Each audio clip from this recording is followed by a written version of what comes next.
Okay, here's another example, slightly different this time. And this time, again, we've got the top line is of a lower order than the bottom line. The top line is linear, it's order 1, and the bottom line is effectively cubic, order 3, so we've certainly done that. This thing doesn't factorise, so the bottom line is in its prime factors, but this one looks slightly different from the previous one. So this one looks like this form here. We've got a linear and a quadratic factor on the bottom, so we're going to need an A, B and C when we try and put this one together. So this is going to equal A on top of the linear factor plus bx plus c on top of the quadratic factor. Okay, and the reason that we want to do this is that effectively the top line is now pretty much the derivative of the bottom line. A few constants mucking around in there, but that gives us a chance to be able to integrate that thing. Okay, so same thing as before, we just need to do the multiply everything through by the bottom line of the left hand side. So on the left hand side we're just going to be left with x plus 1. On the right hand side the x minus 1 factors will go out with the a's. We're going to have a x squared plus x plus 1 plus bx plus c, lots of the linear factor, x minus 1.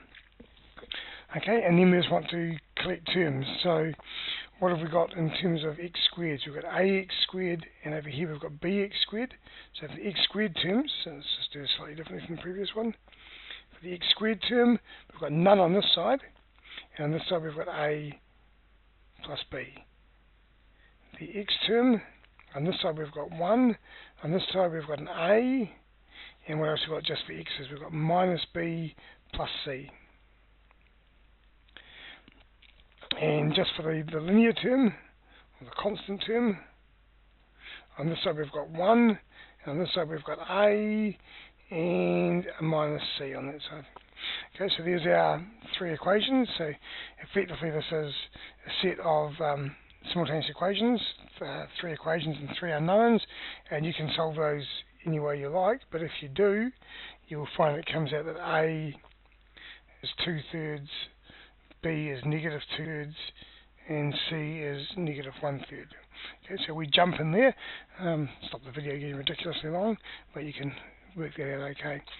So, what we know is that our integral, x plus 1 over x minus 1, x squared plus x plus 1, is equal to, I'm just going to take a factor of a third out the front of all of these guys, and then a is going to be 2, and the b and the c are both negatives. Let's just make that a minus. So b is 2 and c is now 1. Yep. Okay, so that's the actual integration that we have to do, and that's a pretty straightforward integration. That's 1/3 of integrating this piece here. We end up with 2 log x minus 1 minus log x squared plus x plus 1, because now the top line is exactly the derivative of the bottom line. So it's just the log of that. If you want to check that, differentiate this one by the chain rule, and you'll find you'll come back to that one. Okay, plus c. And again, you could choose to write that in a slightly different way if you wanted to. That's 1/3 of the natural log x minus 1 squared, because of that 2, and the negative will put this on the bottom line. Okay, and it's always fun to try and integrate this, differentiate this thing, and see if you come back to that, which I'm fairly confident that you should do.